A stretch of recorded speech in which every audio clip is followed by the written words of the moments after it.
are essentially looking at their season being on the line Sunday when they travel to Philadelphia. It's crossover Thursday. Lou DiBiasi from Locked On Eagles, Jeff Lloyd from Locked On Browns will break it all down for you.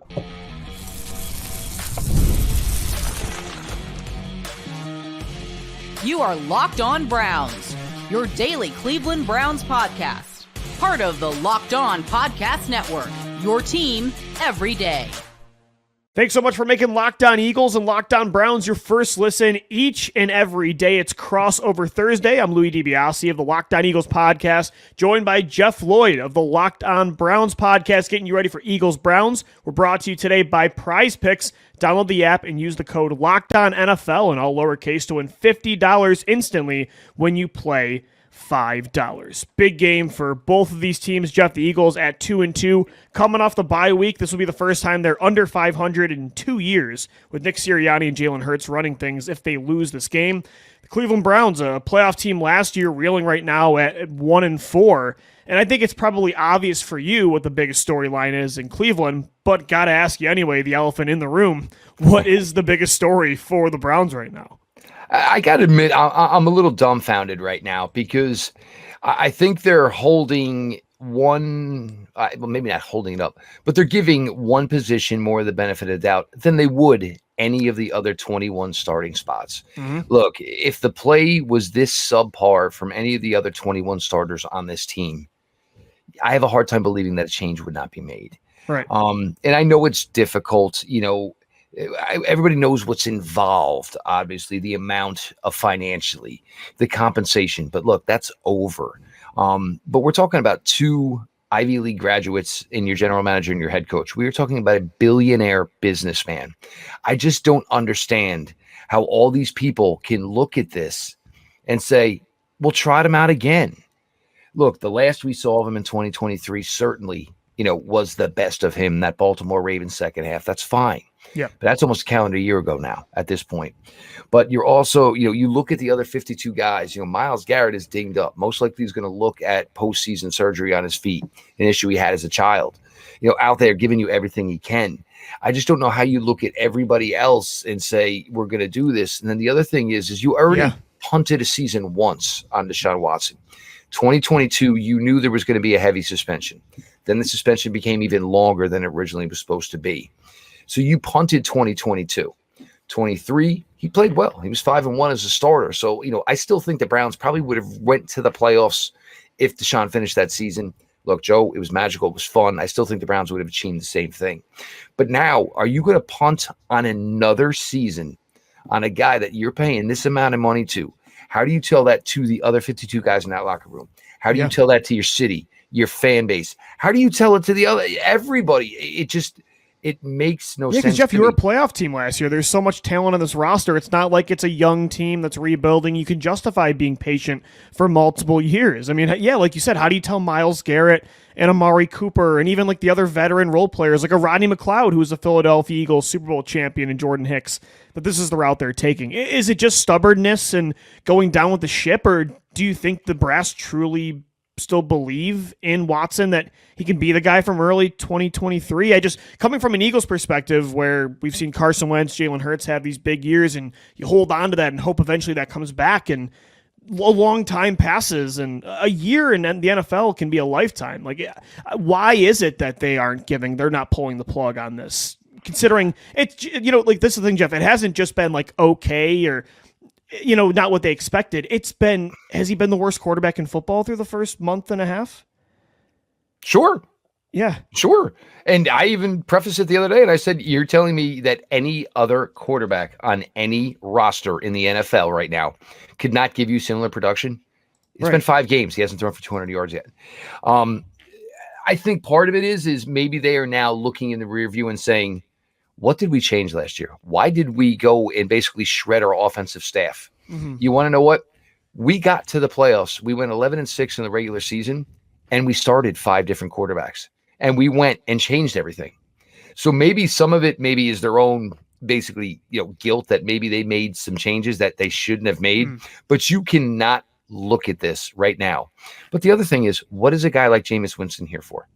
He was here for, God forbid, maybe he would have to play. Yeah. Well, you're 1-4. Your season is most likely probably on the line this Sunday. And then maybe he doesn't play this week, which I don't think he will. And you look at another guy like Nick Chubb, who is coming off a second catastrophic injury, and you're going to bring him back at 1-5, which they will because he's only on a 1-year deal. You're going to bring him back at 1-5, and all of a sudden now, what are you going to expect to go 10-1?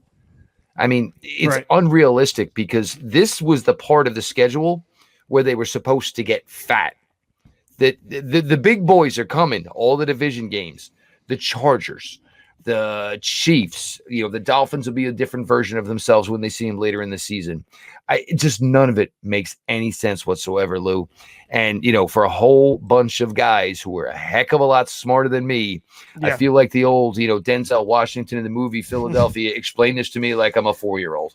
Is Stefanski being handcuffed in this situation, or are they in unison? Like, are they together with this decision, or is it just ownership not letting them pull the plug? It's fascinating to me because, Jeff, I thought Philadelphia was interested in Watson a few years ago, and the rumors is that Watson didn't want to waive his no-trade clause to come to Philly because he didn't want to replace Jalen Hurts, who's his guy.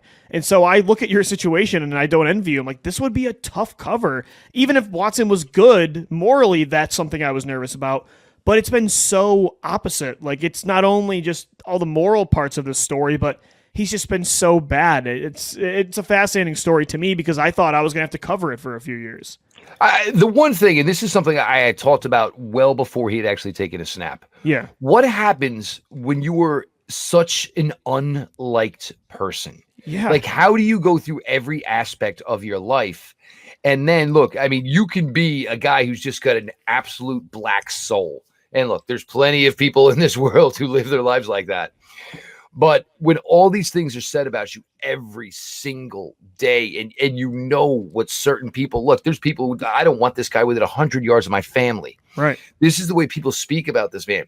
How do you just all of a sudden just go back about it? It's not like Michael Jordan, he's a degenerate gambler. Well, it's not hurting me. It's not hurting anybody else. It is a whole different circumstance here. And how do you overcome that? And maybe it's just taking that edge which made him this great quarterback, this great elite athlete. And maybe it's just something that he can't psychologically overcome. Yeah. But right now, he is not even a mediocre player in the NFL. He's just not. And, for this team and this franchise, and look, they wanted to have a successful year. They're talking about, obviously, these big new stadium plans. And there's just so much here that just basically doesn't make any sense because it crisscrosses over in this, that, and the other thing. And it's just for a team. And I opened up, the show after the game against Washington. And I just opened it up with the definition of insanity. It's basically repeating the same thing without any change and expecting the results to change. There is no reason whatsoever you think any of this is going to change right now. I don't know how they do it from a financial standpoint. It really felt like, Jeff, just to put it plainly, they sold their soul a few years ago, and they weren't able to get quarterback right for so long, and they said, yeah, this might morally not be okay. And I think the Eagles might have been willing to sign this deal with the devil too, and that's what makes me a little uncomfortable about it with the Eagles and giving them credit for even the position they've been in with Jalen Hurts over the years, because I think a lot of it was luck and out of their control. But it's so tough. It's like, if you believe in karma, I guess this is kind of proof of that. Yeah, I mean, but there's other factors that nobody thinks about. It wasn't just an 11-game suspension. Yeah, you factor in the 17 games he didn't play the year before. Right. So I mean, maybe it was still 16 at the time. So 27, 28 games before he played, taking the field again. Which for a guy who was such a great player, that was 2 college seasons plus. There were just so many factors to put into it. But right now, look, I don't think they care about the money. I don't think they care about the compensation, all of that stuff. I think what they care about what they care about is that they essentially have the worst starting quarterback in the NFL right now. Mm-hmm. And if that's not enough for them to say, hey, for the sake of change, let's just play. And look, if Jameis Winston went out there and threw for 159, had 2 turnovers, got sacked 4 times, you could say, you want to know what? We were wrong about it, our entire roster. But you owe it to the other 52 guys in that locker room to say, hey, look, I can't change and sub in and out all 22 of yous, but we're going to try with the guy at top. And let's just see what happens. And if you're not willing to do that, you deserve everything that's going to come your way. No, I totally agree. And Jeff, I don't think just the pressure is on the Browns in this game on Sunday. The Eagles coming off the bye at 2-2. There's a lot riding on this one for them as well. And their quarterback in Jalen Hurts. Storylines for the Eagles as we continue. Crossover Thursday right here on Locked On Eagles and Locked On Browns. This episode of Crossover Thursday on the Locked On Eagles and Locked On Browns podcast is brought to you by ZBiotics, the pre-alcohol probiotic drink. It's the world's first genetically engineered probiotic. It was invented by PhD scientists to tackle rough mornings after drinking. Here's how it works. When you drink, alcohol gets converted into a toxic byproduct in the gut. And it's this byproduct, not dehydration, believe it or not, that's to blame for your rough next day. Pre-alcohol produces an enzyme to break this byproduct down. Just remember to make ZBiotics your first drink of the night. Drink responsibly, and you're going to feel better tomorrow. Like every time I have a pre-alcohol drink before drinks, I notice a difference the next day. Sunday morning, I can still go on that hike, get ready for the Eagles game, as long as I make ZBiotics the pre-alcohol drink, the first one, before I, of course, then drink responsibly. Pace yourself, hydrate, get a good night's sleep, and enjoy tomorrow. Wake up feeling refreshed and ready to take on the day. Go to zbiotics.com/LockedOnNFL to learn more and get 15% off your first order when you use LockedOnNFL at checkout. ZBiotics is back with 100% money-back guarantee, so if you're unsatisfied for any reason, they'll refund your money, no questions asked. Remember to head to zbiotics.com/LockedOnNFL and use the code LockedOnNFL at checkout for 15% off. Guys, today's episode is also brought to you by Game Time. Game Time has a new feature. It's called Game Time Picks that makes getting tickets for your favorite live events even easier. Game Time Picks filters out the fluff to show you only incredible deals on great seats so you don't have to waste time searching through thousands of tickets. I'm going to Eagles-Browns on Sunday, got my tickets through Game Time, a great price, but I also made sure I got a great view. Get your panoramic view of your seat in the app before you buy. Take the guesswork out of buying tickets through Game Time. Download the app, create an account, use our code LOCKEDONNFL for $20 off your first purchase. Terms apply. Again, create an account and redeem the code LOCKEDONNFL for $20 off. Download Game Time today. What time is it? It's game time. Crossover Thursday right here on the Locked On Eagles, Locked On Browns podcast. Louis DiBiasi joined by Jeff Lloyd. Eagles-Browns, a big game, Jeff, I would say, for both. I don't want to say like the season's on the line for both teams. I think for the Browns, it definitely is. You're 1-5. 1-4 is already a tough spot, but 1-5 is even worse. For the Eagles, though, they cannot afford to come off a bye week where you have A.J. Brown back, Devontae Smith returns to the lineup, Lane Johnson returns, and you lay another egg after that Tampa game, especially against a Cleveland Browns team that, yeah, this isn't going to be a cakewalk. They've got a lot of talent. But there's really no excuse for the Eagles to come out flat here in this game, especially against, as we talked about for 10 minutes, a quarterback that just seems completely dead in the water right now. So I do hope Vic Fangio has a much better plan for Watson than he did Baker Mayfield a couple weeks ago. Well, I mean, the plan is simple. Pressure him early. And then you don't have to pressure him anymore after that, because the biggest problem is, and look, to be fair, he's being pressured a ton. He is. But the problem is he thinks there's pressure when there's not pressure, and he's taking himself off of reads, or he's breaking the pocket. And because he's so concerned about the potential pressure, he's now rolling himself into what would be his throwing lanes. And all of it right now, it's just difficult from that standpoint. But, for the Eagles, I mean, look, you come off the bye, you're healthy. I think you had one guy who was actually listed as limited today in practice. Meanwhile, the injury reports today were Eagles and then Browns, and then you had to scroll up and make sure you got everybody on Cleveland's injury report. But it's not like it's like, oh no, they're 1-4. Oh man, they could be, the wounded dog in the corner of the room. They're not. I mean, they're like the dog that's going to roll over and just say, yeah, I'm wounded, but could you just rub my belly and put some water on the floor? I mean, the other biggest thing I have with this is just how much everybody is bought in. Because look, if you don't think your quarterback's it's really, really difficult for the rest of these guys. And you can't go through the motions in the NFL.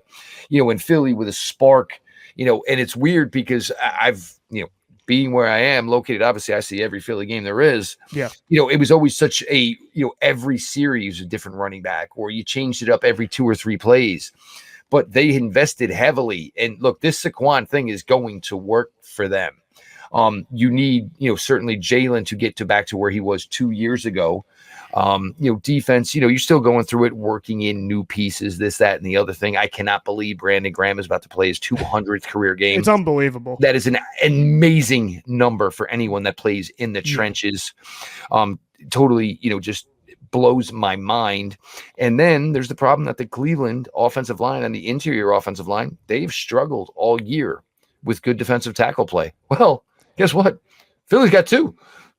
Yeah, and I really hope this is a game that Jalen Carter kind of shows again why he's one of the best interior pass rushers in football. I mean, again, it's very up and down with Jalen still so far. He needs to put it all together and be more consistent, but you've seen that he can wreck ball games. I mean, again, that Saints tape 2 weeks ago was unbelievable. So I really hope... Very similar to Dexter Lawrence versus exactly. the Browns. No doubt. No question about I it. really hope that they don't come out as flat as they have been the majority of this year on the defensive line, because like you said, if you can get to Deshaun Watson, you're going to win this football game, especially if you don't have to blitz. And the one thing that was frustrating, and I'm going to be watching closely too, is Vic Fangio, it felt like he had his corners way too off the line of scrimmage against Tampa.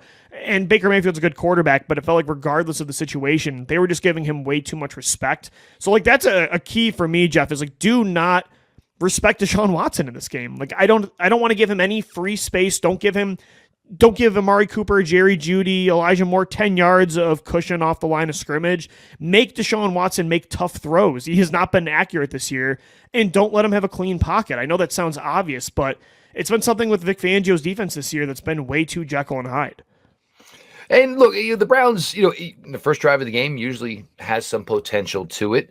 But after that, things just get out of hand. The one thing, and this is what's aggravating, because the one thing you saw last year with Joe Flacco is, and it's been a pet peeve of mine with Kevin Stefanski throughout his entire, just go vertical more. Yeah. And you don't have to hit them. It's the threat of going vertical, which loosens up coverage. Your tight ends can go eat. Your backside of the backfield can get a little more run. They don't do it. And, we're trying to evaluate this Watson tape. And look, there are guys open, but a lot of times it's like, well, that's great. He's going to have to go, and he's going to have the precision of Greg Maddux, because everybody is within 12 yards of the line of scrimmage. The defenders, the offensive players. So now you need elite pass protection. You need pinpoint, accuracy. You need players to break tackles. You need run after the catch. It's frustrating, because this is one of the reasons Jerry Jeudy was brought in here. It's even more frustrating because this team has literally invested into 6 wide receivers over 3 off seasons, trying to redo that entire room. And that's why you need to see the other quarterback. I know Jameis Winston can throw vertical. I'm a Florida State fan. I've seen, Jameis Winston for a long time. You have to threaten. And look, it's going to lead to an interception or 2. Sure. Look, we're turning the ball over anyway. So I'd rather turn it over 45 yards down the field than have the ball get knocked out of his hand in the backfield. You have to try something, anything. And it's got to be different than what it was. Right now, their best running back is Jerome Ford. Jerome Ford didn't get a carry last week in the first half. You got your season on the line, and you're going to ride or die with Dante Foreman? See, this is why I'm not, like Jeff, again, I respect a lot of the talent on the Browns roster, but this is why I won't accept, if the Eagles defense does not come out like they did against New Orleans. If you don't do what Washington did last week, and maybe even if it's only 34-20. And context matters to me, too. You did disappointed. Context matters to me, too. If they can't just have a typical 2023, 2024 type of win where they barely get by and they make a worse team look almost as good as them and they pull it out in the fourth quarter. Like, again, they're coming off a bye week where they're extremely healthy. They have the better matchup. They're at home. I want, for the first time in 2 years, a complete 4-quarter game where they just say from the jump, oh, we've got control of this game. We're going to have a lead and we're going to dominate. They haven't scored a point in the first quarter this year, and every game's been one possession, whether it goes one way or another. So, and didn't you say, the Browns look pretty beat up, right? Denzel Ward didn't practice today, and what are we looking at for the injury report for Cleveland? Well, right now, their top three safeties, Juan Thornhill is currently on short-term injured reserve. Did not have the window open today to return to practice. Let's see. Grant Delpit, currently with a concussion. He was not practicing today. Ronnie Hickman, you would probably call your fourth safety. He didn't practice today with an ankle injury. Denzel Ward did not practice today. Myles Garrett, this has kind of been the MO right now. You're just doing everything you can to get Myles to game day. He's dealing with an injury. Have to be, rectified in the offseason. One of the, so you're not sure on him. Maybe you get rookie Mike Hall back this week. He has not played yet. That's obviously not injury related. That was off-field related. Jordan Hicks, obviously former Philadelphia Eagle, did not play last week. Trying to work him back in. I will be honest, though, the linebacker play of the Browns is probably one of the best things they have going for them right now. Yeah, I was looking at the PFF grades. It looks pretty good for all three of those guys. Jordan Hicks has been a fantastic addition, which was one I loved, and I really said at the time, I don't think people are really going to understand, because finally you had somebody who was on the level of JOK's ability and production. But honestly, Devin Bush has been really good for them the last couple of weeks. But if there is no Denzel Ward, all of a sudden now Martin Emerson's your number one cornerback. Martin Emerson's having a really, really rough third year. If anybody watched Diami Brown, that was the guy who got smoked. It was Martin Emerson. He's had a rough year this year. So you don't really love the fact that he's on either A.J. Brown or certainly on Devontae Smith. They're just banged up. Offensive line, they actually, for the first time, I think I know what the offensive line is going to be. We're recording on Wednesday. I actually know what the offensive line is going to be on Sunday. This may be the first time the entire season I actually know what the starting offensive line is going to be. Yeah. But look, you can't use injuries as an excuse. And look, there's a ton of things that are not right with this team right now as far as on-field performance. But you got to go to the top. And look, it's the NFL is QB is everything league. It always is. It always has been. It always will be. And right now, that is the one thing, and that is the one return on the investment they are not getting. And, look, if they want to make this crazy and just let this go the way it is, I think they already hold the number 3 overall draft pick in the 2025 NFL draft, which blows my mind because I figured we were going to be talking about winning the AFC North. I know. But if this is the ship they want to sink, I mean, there's the old line of it's their ship to wreck. Well, I mean, sounds kind of foolish to me, but I mean, if you guys want to wreck it, I mean, go ahead, Gilligan's Island it, man. Yeah, no, I totally get it. Keys to victory coming up next is Crossover Thursday, Locked On Eagles and Locked On Browns. Locked On Eagles and Locked On Browns is brought to you today by FanDuel, America's #1 sportsbook. On FanDuel, you can get everything. If you got a hunch in the middle of the game, you can check out the latest stats, view live play-by-play, and so much more on the exact same page where you place your bets. And you're going to get started with $200 back in bonus bets, guaranteed. All you got to do is place your first $5 bet. So just take the Eagles or Browns money line, maybe the over on A.J. Brown receiving yards. Maybe it's the over on Saquon Barkley rushing yards. Take an anytime sack for Jalen Carter. Again, this is for the Eagles side. If you're on the Browns side, maybe take the over on Amari Cooper receiving yards. All you got to do is bet $5. You're going to get $200 back in bonus bets at FanDuel.com. FanDuel.com, America's #1 sportsbook.